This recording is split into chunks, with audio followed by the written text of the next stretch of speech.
বিজনবাড়ির আলেতার থেকে চলেছি সিটং গ্রামে। ঘুমের পর পাইন বনের রাস্তা ধরতেই কুয়াশা জাপটে ধরল।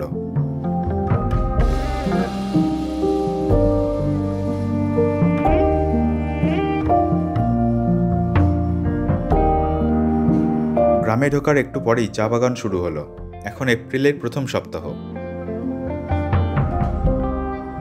পাথুরে রাস্তা, তবে খুব খারাপ নয়, আর রাস্তার সৌন্দর্য সবকিছুকে লঘু করে দেয়।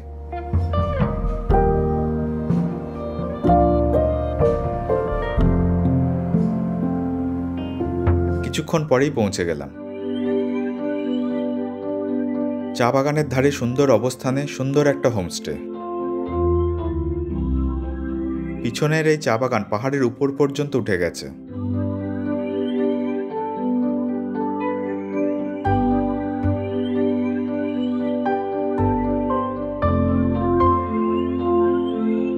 হোমস্টের প্রতিটি ঘর বারান্দা থেকে দেখা যায় সম্পূর্ণ কাঞ্চনজঙ্ঘা রেঞ্জ।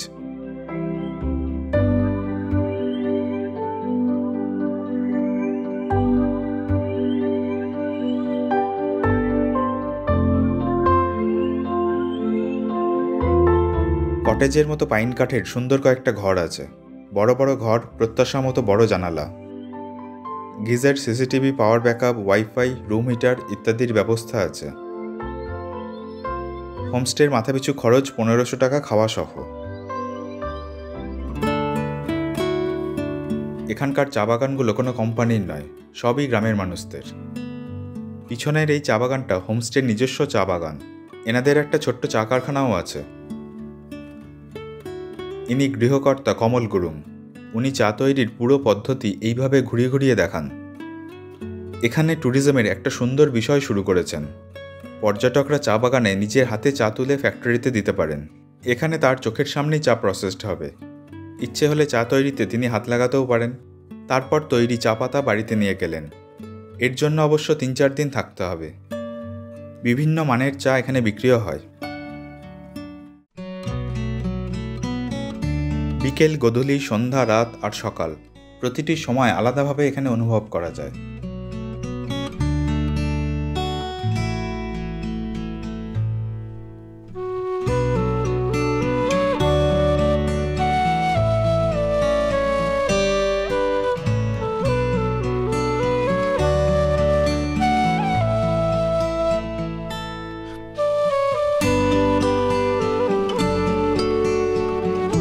রাত্রের খাবারের ব্যবস্থা বাড়ির সবাই মিলে করছেন।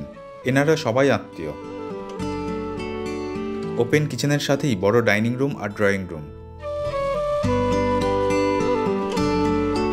খাবারের স্বাদ ভালোই।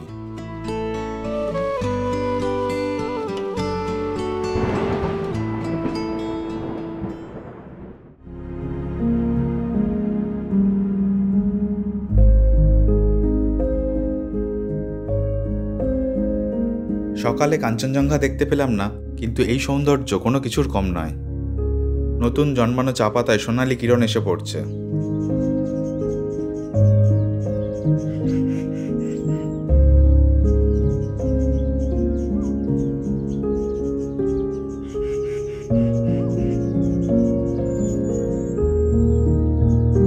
পায়ে হেঁটেই বিভিন্ন চা বাগানে ঘুরছিলাম।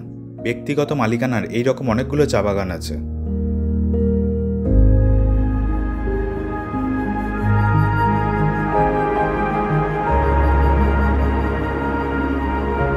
একটা বাগানে চা পাতা তোলা হচ্ছে দেখে এগিয়ে গেলাম।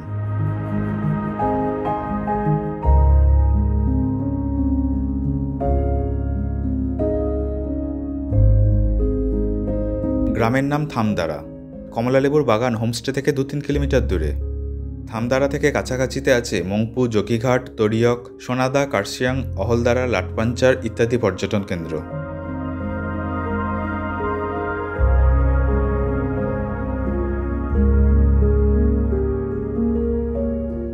জলখাবার খেতে হোমস্টেই ফিরে এলাম। নিউ জলপাইগুড়ি থেকে থামদারার দূরত্ব 55 কিলোমিটার। ছোট গাড়ির ভাড়া 3000 টাকার মতো। শেয়ারে যাতায়াতের খুব ভালো ব্যবস্থা নেই। দুপুরের দিকে শিলিগুড়ি থেকে 2-1টা গাড়ি সিটং যায়, তাও অনিয়মিত। পাহাড়ের এই ঢালে চা বাগান, অপরদিকে মহানন্দা ওয়াইল্ড লাইফ স্যাংচুয়ারি। কয়েক পা হাঁটলেই নিচের সমতলে মহানদী আর শিলিগুড়ি দেখা যায়। রাত্রে খুব ভালো লাগে। আমরা গভীর জঙ্গলের পথে চললাম। যখন পাইপের মাধ্যমে বাড়িতে বাড়িতে জল পৌঁছাতো না, তখন এখান থেকে গ্রামের মানুষরা জল বয়ে নিয়ে যেতেন। হোমস্টের কৌশলজি তখনকার গল্প শোনালেন। बहुत पहले टाइम में जब पानी नहीं था हम लोग यहाँ पर, तो हम लोग यहाँ पर आते थे पानी लाने के लिए। मेरा दादा दीदी पिंकी प्रीतम हिमांशु वगैरह वो आते थे, हम लोग यहाँ पर आते थे। और सबसे पहले जो आता था उसको ही सबसे पहले पानी मिलता था। हम लोगों का उधर एक रहता था, काम रहता था कि एक टंकी भरने का, पानी का टंकी जो है वो हम लोग भरते थे। उसके बाद हम लोग का कुछ करना, कुछ खेलना हो, कुछ कहीं पर जाना हो तो उसके बाद मिलता था। इस जगह में बहुत ज़्यादा मेमोरीज, हम लोग कभी कभी पिकनिक वगैरह भी यहीं पर ही मनाते थे। छोटा छोटा वगैरह हो गया तो कभी एकदम पूरा यहाँ के पूरा का पूरा गाँव ही यहाँ पर बस जाता था। सब लोग पानी लेने के लिए आए होते थे। अच्छा। कोई कुछ कर रहा होता, कोई कपड़े धो रहे होते थे।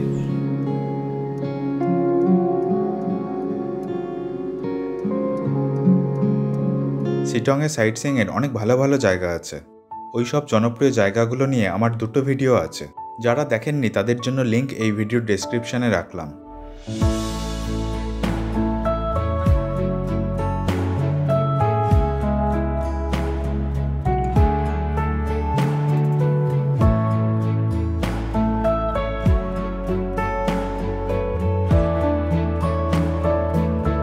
এবারে আমি চলেছি সম্পূর্ণ অজানা কিছু জায়গায় সাইট সিইংয়ে।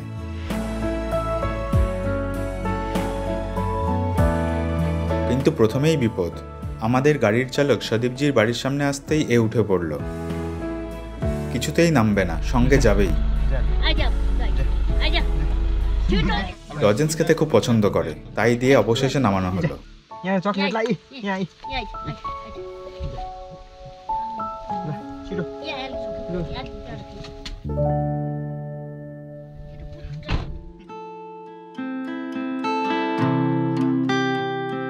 এখানে আছে সেরিকালচার ডেমনস্ট্রেশন ফার্ম। পরের মাস থেকেই রেশম শিল্পের কাজ শুরু হয়ে যাবে।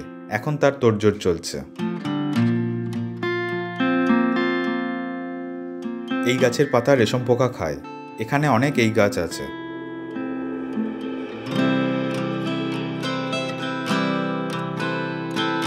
সদীপজির কুকুর এখানেও চলে এসেছে।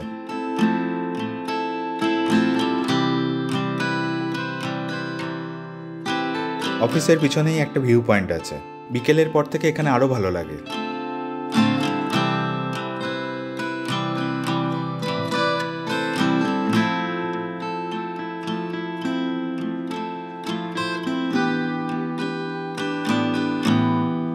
এটা আগে প্রাইমারি স্কুল ছিল, এখন একটু দূরে এই জায়গায় স্থানান্তরিত হয়েছে। Missionary school. স্কুলের পাশেই বড় চার্চ আছে। এখন বন্ধ রয়েছে, রবিবার প্রার্থনার সময় খোলে। আরও কিছুটা যাওয়ার পর এলাম লেপচা মনেস্ট্রিতে। পুরোটাই আগে মাটি আর কাঠের ছিল। ভূমিকম্পে সব নষ্ট হয়ে যায়। কয়েকটা কাঠের থাম বাইরে রাখা আছে।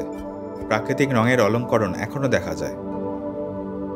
ভিতরের মূর্তিগুলো মাটিরই আছে। সংস্কারের কাজ চলছে। শিটং 1-এ একটা লেপচা মনেস্ট্রি আছে, সেটা রানীর মনেস্ট্রি নামে পরিচিত। আর এটা শিটং 3-এ রাজার মনেস্ট্রি বলা হয়। দুটো মনেস্ট্রি একই সময় তৈরি 1831-এ। কয়েকজন মঙ্ক খুব উৎসাহ নিয়ে আমাকে সব দেখাচ্ছিলেন। কাঠের টালিতে মন্ত্র খোদাই করা আছে। সমস্ত জিনিসই প্রথম সময়।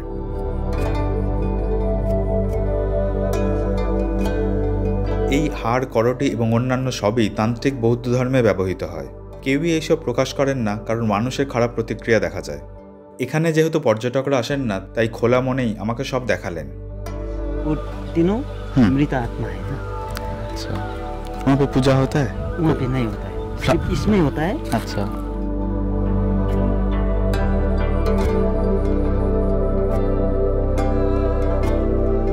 শিটংয়ের সবথেকে বড় কমলালেবুর বাগান এইদিকেই আছে।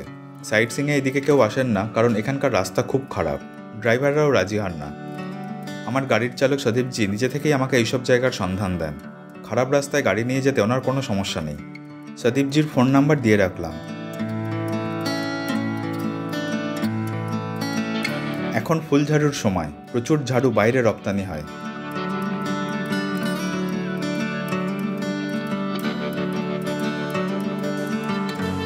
এবার চলেছি শিটংয়ের রংচং গ্রামে। শর্টকাট রাস্তা যাতায়াতের অনুপযুক্ত হয়ে গেছে, তাই আমরা ঘুরে ঘুরে যাচ্ছি। এনজেপি থেকে এই পথেই যাতায়াত করতে হয়, তাই কেউ চাইলে এনজেপি যাতায়াতের পথেও রংচং এবং চুচেঢুঙ্গা ঘুরে নিতে পারেন। বসন্তের ঝরাপাতার সৌন্দর্য এখন।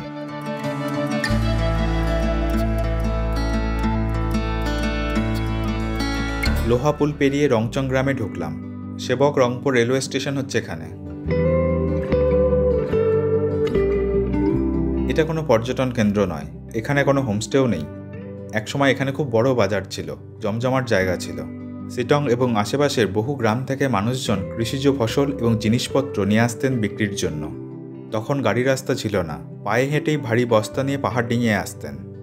এরপর শিলিগুড়ি, কার্শিয়াং, সোনাদা বিভিন্ন জায়গার রাস্তা হয়ে যায়, আর এই জায়গার গুরুত্ব কমে যায়।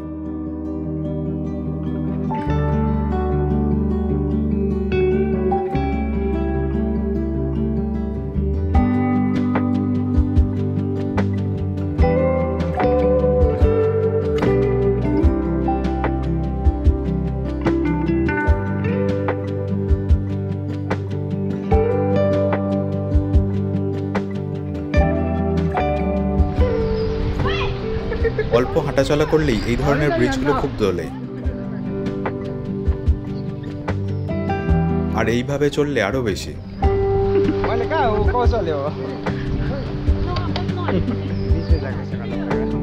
আরেকটা ব্রিজের সামান্য কিছুই আর বাকি আছে।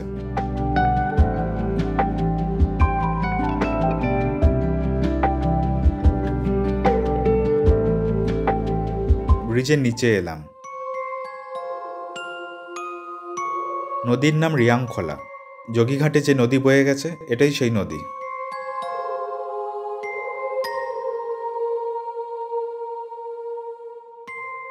এখন জল খুব কম, কিন্তু অত্যাধিক স্বচ্ছ। এতটাই স্বচ্ছ যে অন্য একটা জগৎ মনে হচ্ছে।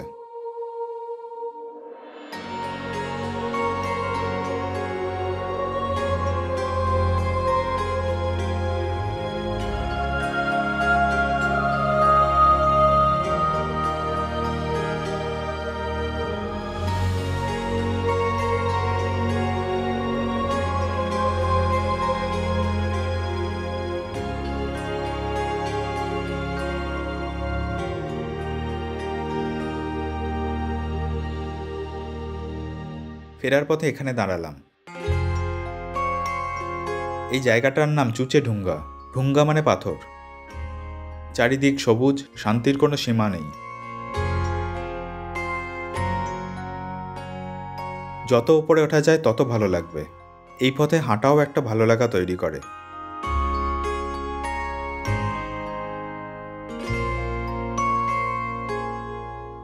অহলদারা মোড়ে এসে সদীপজি ঝালমুড়ি কিনলেন। ওনার ওয়াইফের খাওয়ার ইচ্ছে হয়েছে। আমিও খেয়ে দেখলাম, খুবই ভালো বানায়।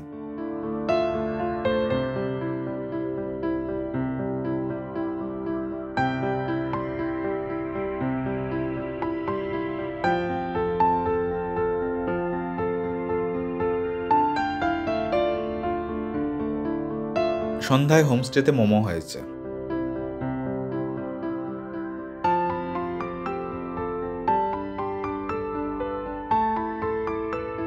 সারা দিনের ধকল গেছে, রাত্রে তাড়াতাড়ি খেয়ে ঘুমিয়ে পড়লাম।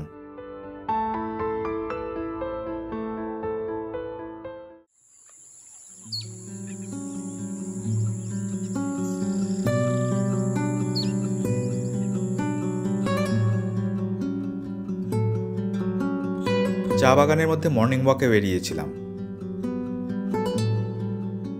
হোমস্টের কাছেই এই গ্রাম্য ক্যাফে আছে। আগেরবার এখানে দারুণ স্বাদের কফি খেয়েছিলাম।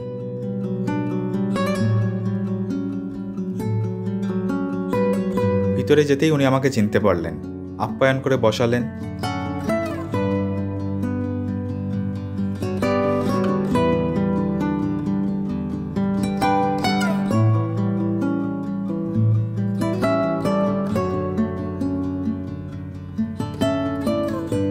স্বাদ, গন্ধ, রূপ, এত ভালো কফি অনেক নামকরা ক্যাফেতেও পাওয়া যায় না। আর দাম মাত্র 30 টাকা।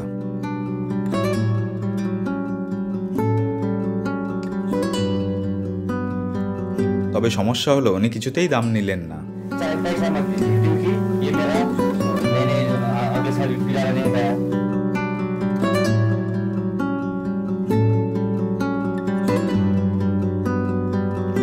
জলখাবারে পুরি রুটি দুটোই হয়েছে, তবে সেল রুটি হওয়ায় আমি এটাই নিলাম, সঙ্গে অপূর্ব স্বাদের গোর্খে আচার। সেল রুটি সাধারণত পাহাড়ে উৎসব অনুষ্ঠানেই হয়। খাওয়ার পর লাটপাঞ্চার ঘুরতে বেরোলাম। লাটপাঞ্চারে 2-3 দিন না থাকলে কিছুই অনুভব করা যায় না। আমি এমনি খেলার ছলেই ঘুরতে এসেছি। একটা ভিউ পয়েন্টে এলাম, এখন যদিও কিছুই দেখা যাচ্ছে না। এই পাহাড়ের পিছনেই সিটংয়ের আমাদের হোমস্টে। রাস্তার পাশেই দিনতলা একটা মনেস্ট্রিতে এলাম।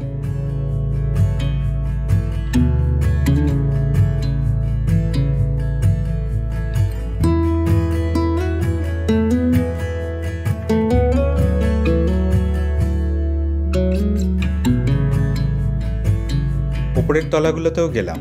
উপর থেকে গ্রামের সৌন্দর্য ভালোভাবে পাওয়া যায়। লাটপাঞ্চার পাখির জন্য বিখ্যাত, মূলত হর্নবিল। সিটংয়ে সারা বছর বেড়াতে আসা যায়। চা বাগান বর্ষাকাল আর শরৎকালে বেশি সুন্দর হয়। কমলা লেবু সাধারণত নভেম্বরের মাঝামাঝি থেকে জানুয়ারির মাঝামাঝি পর্যন্ত দেখা যায়, আর কাঞ্চনজঙ্ঘার ভালো সময় হলো অক্টোবর থেকে এপ্রিল পর্যন্ত। অনেকক্ষণ পরে নিচে নেমে এলাম। এখানে রক ক্লাইম্বিং হয়। সিটং 1-এর রানী মনেস্ট্রিতে এলাম। আগের বার এসেছিলাম, তাও সদীপজি আরেকবার আমাকে নিয়ে এলেন কিছু দেখাবেন বলে। এখানে অনেক পর্যটক ঘুরতে আসেন। এই মনেস্ট্রিটা এখনো মাটিরই আছে, অন্ধকার ঠান্ডা পরিবেশ।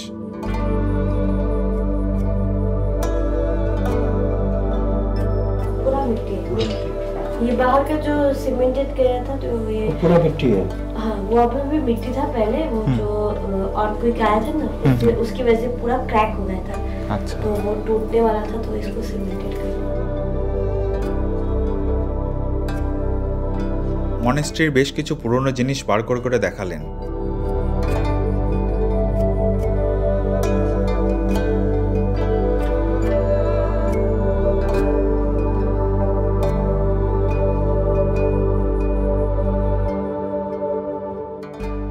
এখান থেকে হোমস্টেই ফিরে দুপুরের খাবার খেয়ে রওনা দিই।